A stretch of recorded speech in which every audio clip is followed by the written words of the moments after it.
السلام علیکم دوستو، آپ کا ہمارے یوٹیوب چینل آلٹیٹ ایجوکیشن کلاسز میں خیر مقدم ہے۔ تو دوستو، میں نے آپ کو پہلے پڑھایا ہے، پچھلی ویڈیو میں اسم کے اقسام کے بارے میں پڑھایا ہے اور ان کو واضح طور پر میں نے بیان بھی کیا ہے۔ اگر نہیں دیکھے ویڈیو تو ڈسکرپشن میں لنک موجود ہے۔ تو دوستو، آج ہم چلتے ہیں، آج کا ہمارا جو سبق ہے لوازم اسم۔ تو لوازم اسم ہوتا کیا ہے دوستو؟ ہر اسم میں چند خصوصیتیں پائی جاتی ہے، یا یہ تو واحد ہوں گے، یا جمع کی شکل میں ہوں گے، یا مذکر ہوں گے، یا یہ مؤنث کی شکل میں آپ کو ملیں گے، یا یہ کام کرنے والے ہوں گے، یا کام کا اثر لینے والے ہوں گے۔ میں نے یہاں پہ لکھ دیا ہے نمبر 1، نمبر 2، نمبر 3، یہ یا تو واحد ہوں گے یا جمع ہوں گے، یہ مذکر ہوں گے یا تو مؤنث ہوں گے، یہ کام کرنے والے ہوں گے یا اثر لینے والے۔ یہ آپ لکھ سکتے ہیں، میں نے آپ کی آسانی کے لیے لکھ دیا ہے۔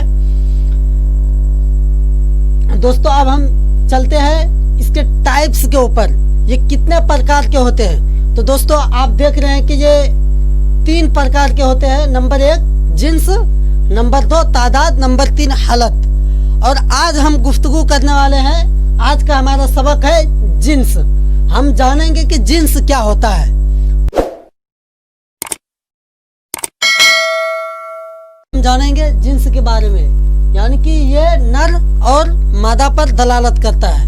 یہ استرلنگ اور پلنگ کو بتاتا ہے، پلنگ کو بتاتا ہے، یعنی کہ یہ کیا ہے؟ جینڈر ہے۔ اور اس کے کل اقسام 2 ہے۔ نمبر 1 جنس حقیقی، جنس غیر حقیقی۔ تو دوستو، اس کو جاننا آپ کے لیے ضروری ہے۔ میں نے اردو لکھ دیا ہے، اوپر لکھ دیا ہے سہایک اردو انوادک کی طرف سے جنہوں نے فارم بھرا ہے، تو ان کے لیے یہ چیپٹر بہت امپورٹنٹ ہے۔ میں یہ بتاؤں گا، لیکن میں آج پہلے گفتگو کروں گا جنس کے لحاظ سے اسم کی 2 قسمیں ہوتی ہیں۔ یعنی یہ اسپیشل سیٹیٹ جو میں نے لکھ دیا ہے، یہ سیٹیٹ میں اکثر یہ سوال پوچھے جاتے ہیں۔ اکثر ایک سوال ضرور پوچھا جاتا ہے، یہ آپ دھیان میں رکھیں گے۔ تو میں نے لکھا ہے کہ جنس کے لحاظ سے اسم کی 2 قسمیں ہیں۔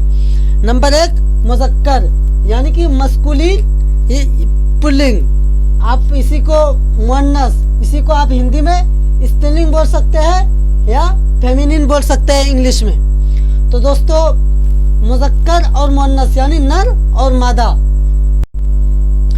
تو دوستو، ہم جنس پر بات کرنے والے ہیں، جنس حقیقی، جنس غیر حقیقی۔ تو دوستو، جنس حقیقی بولتے ہیں جس میں نر اور مادہ یعنی مذکر اور مؤنث، استرلنگ اور پلنگ، مسکولین اور فیمینین کی یہ علامت قدرتی طور پر سے اس کو ملا ہو، یعنی قدرت کی طرف سے موجود ہو۔ جیسے آپ دیکھتے ہیں مرد اور عورت، اس کے اندر استرلنگ اور پلنگ کی علامت قدرت کی طرف سے موجود ہے۔ اور جنس غیر حقیقی میں آپ دیکھیں گے کہ جس کے اندر قدرتی طور پر نر اور مادہ کی علامت موجود نہ ہو۔ جیسے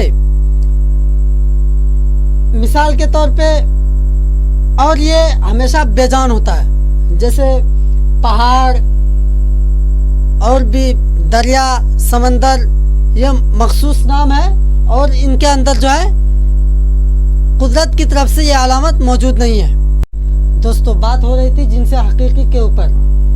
ساری باتیں میں نے آپ کو وضاحت کے طور پہ بتا دیا ہے، وضاحت کے ساتھ، لیکن میں نے آپ کی آسانی کے لیے اس کو لکھ لیا ہے تاکہ آپ کو سمجھنے میں آسانی ہو۔ تو دوستو، جنس حقیقی بولتے کسے ہیں؟ اس کا تعارف کیا ہے؟ جنس حقیقی یعنی جس جنس میں نر اور مادہ کی علامت قدرت کی طرف سے موجود ہو۔ جیسے آپ کے سامنے مثال موجود ہے مرغا، مرغی۔ تو یہ مرغا سے نر یعنی مسکولین کا بھی پتہ چل رہا ہے، یعنی پلنگ کا بھی پتہ چل رہا ہے، اور اس کے اندر جان بھی ہے۔ جس جنس کے اندر جان ہو اور نر اور مادہ کی علامت قدرت کی طرف سے موجود ہو، اسی کو آپ کیا بولیں گے؟ اسی کو آپ جنس حقیقی بولیں گے۔ تو دوستو، اس کے اندر جان بھی موجود ہے اور نر یعنی کہ پلنگ ہونے کا اس کے اندر علامت قدرت کی طرف سے موجود ہے۔ مرغی ہے، اس کے اندر استرلنگ ہونے کے یعنی کہ فیمینین ہونے کا اس کے اندر قدرت کی طرف سے یہ علامت موجود ہے، اور اس کے اندر جان بھی ہے۔ مرد ہے، اس کے اندر بھی